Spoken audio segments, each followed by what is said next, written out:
Sathyaraj sir சொன்னதாகட்டும், அவங்களுடைய மகள் Divya Sathyaraj madam சொன்னதாகட்டும், இந்த கருத்தை பெண்கள் தயவு செஞ்சு அதுவும் இந்த 2000க்கு அப்புறம் பிறந்த பெண்கள் அந்த கருத்தை உள்வாங்கிக்காதீங்க. அதில் நிறைய பிரச்சனைகள் இருக்குது. இந்த ஜென்சி கிட்ஸ் தயவு செய்து இன்ஃப்ளூயன்ஸ் ஆகாதீங்க. நாளுக்கு நாள் ஏசி ரூமில் நல்ல செல்வந்தராக வாழ்ந்துட்டு இந்த கருத்தை சொல்கிறது மிகப்பெரிய தப்பு, கண்டனத்துக்குரியது. இது கலாச்சாரமோ பண்பாடு அதெல்லாம் தாண்டி ஒரு குழந்தையோட எதிர்காலம் சம்மந்தப்பட்ட விஷயம். எல்லாருக்கும் வணக்கம். இந்த 2 நாளாக நம்ம நிறைய எலெக்ஷன் பற்றி பேசுனதை தாண்டி திவ்யா சத்யராஜ் அவர்கள் பேசின ஒரு காணொளி ரொம்ப விமர்சிக்கப்பட்டும் அதுக்கு ஆதரவு தெரிவிச்சும் சில பேர் பதிவிட்டு இருக்காங்க. அது நமக்கு பெருசாக பிரச்சனையாக தெரியல. ஏன்னா அவங்க பேசினா சில ஆயிரங்கள் அவ்வளோ பேர் தான் போய் சேரும். ஆனால் அதை ஆதரித்து அவங்க சொன்னதை சப்போர்ட் பண்ணி நடிகர் திரு சத்யராஜ் சார் அவர்கள் பேசுனது ரொம்ப முக்கியமான விஷயமா பார்க்கப்படுது. ஏன்னா ஈஸியாக 1 கோடி பேருக்கு போய் அந்த விஷுவல் சேர்ந்துருக்கும், அவர் சொன்ன கருத்து போய் சேர்ந்துருக்கும். சார் நீங்கள் பெரியாரிஸ்ட்டுன்னு லாஸ்ட் ஜென்ரேஷனுக்கு தெரியும் சார், 90s கிட்ஸ்க்கெல்லாம் தெரியும். இப்போ இந்த ஜென்சி கிட்ஸ்க்கெல்லாம் நீங்கள் பெரியாரிஸ்ட் அப்படின்னு தெரியாது. அண்டு பெரியாரிசம் அந்த கொள்கை என்னன்றதெல்லாம் கூட அவங்களுக்கு தெரியாது. ஸோ நீங்கள் உங்கள் மகள் திவ்யா மேடம் சொன்னதாகட்டும், நீங்கள் சொன்னதாகட்டும், அது அந்த கருத்து தப்பு சார். அட்லீஸ்ட் நான் சொல்கிறது சில லட்சங்கள் மக்களுக்காவது போய் சேரும். அதனால் இதை சொல்கிறேன். நீங்கள் 2 பேரும் சேர்ந்து சொன்னது என்னென்னா, லிவ் இன் ரிலேஷன்ஷிப் வாழ்கிறது தப்பில்லை.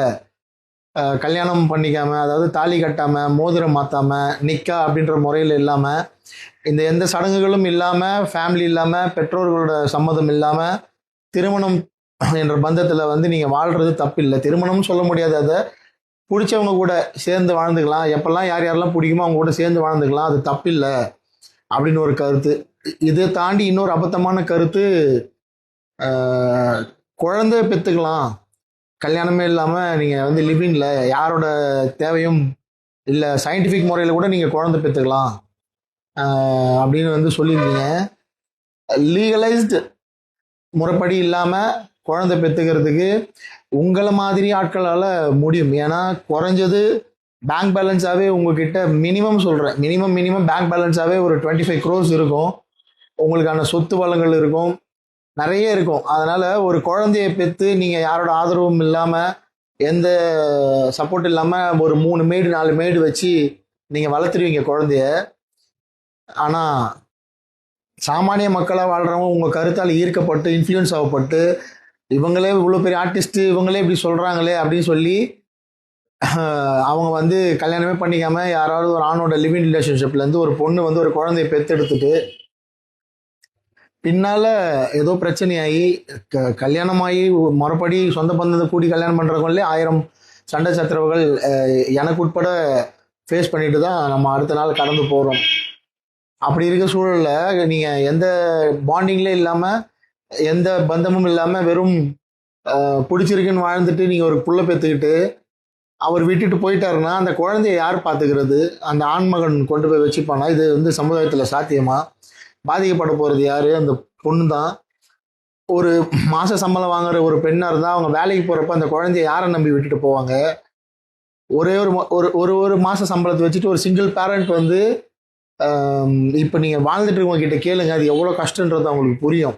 ஏதோ ஒரு சூழலில் அவங்க டிவோர்ஸ்டாக இருப்பாங்க, இல்லைன்னா ஏதோ ஒரு சூழலில் அவங்க ஹஸ்பண்ட் தவறி இருப்பார். ஒரு சிங்கிள் பேரண்ட்டாக ஒரு குழந்தைய வளர்க்குறது எவ்வளோ கஷ்டம்னு சமுதாயத்தில் இருக்கிறவங்க கிட்ட கேட்டு தெரிஞ்சுக்கோங்க. நாளுக்கு நாள் ஏசி ரூமில் நல்ல செல்வந்தராக வாழ்ந்துட்டு இந்த கருத்தை சொல்கிறது மிகப்பெரிய தப்பு, கண்டனத்துக்குரியது. அதனால் சத்யராஜ் சார் சொன்னதாகட்டும், அவங்களுடைய மகள் திவ்யா சத்யராஜ் மேடம் சொன்னதாகட்டும், இந்த கருத்தை பெண்கள் தயவு செஞ்சு அதுவும் இந்த 2000க்கு அப்புறம் பிறந்த பெண்கள் அந்த கருத்தை உள்வாங்கிக்காதீங்க. அதில் நிறைய பிரச்சனைகள் இருக்குது. ஒருவேளை உங்களுக்கு அப்படி ஒரு எண்ணம் இது சரின்னு தோணுச்சுன்னா தயவுசெய்து உங்கள் சொந்தக்காரங்கிட்டயோ உங்கள் வெல்விஷர்கிட்டயோ இல்லைன்னா ஒரு நல்ல டாக்டர்கிட்டயோ கன்சல்ட் பண்ணிவிட்டு, நான் இப்படி ஒரு முடிவு எடுக்கலாமா, நான் ஒரு சிங்கிள் பேரண்ட்டாக யாரோட சப்போர்ட் இல்லாமல் நான் குழந்தைய பெற்றுக்கிட்டு வளர்க்கலாமா, என்னால் முடியுமான்னு செக் பண்ணிக்கோங்க. ஏன்னா இது ஒரு குழந்தையோட எதிர்காலம் சம்மந்தப்பட்ட விஷயம். இது கலாச்சாரமோ பண்பாடு அதெல்லாம் தாண்டி ஒரு குழந்தையோட எதிர்காலம் சம்மந்தப்பட்ட விஷயம். ஸோ இதை சினிமாவில் வேறு யாரும் எதிர்த்து பேச மாட்டாங்க, நல்லா தெரியும். அதனால் சில லட்சம் மக்களுக்காவது இது போய் சேரட்டும்னு நான் சொல்கிறேன். இந்த வார்த்தையால், இந்த விஷயத்தால், இந்த கான்டென்ட்டால் இந்த ஜென்சி கிட்ஸ் தயவு செய்து இன்ஃப்ளூயன்ஸ் ஆகாதீங்க, ஆகாதீங்க, ஆகாதீங்க.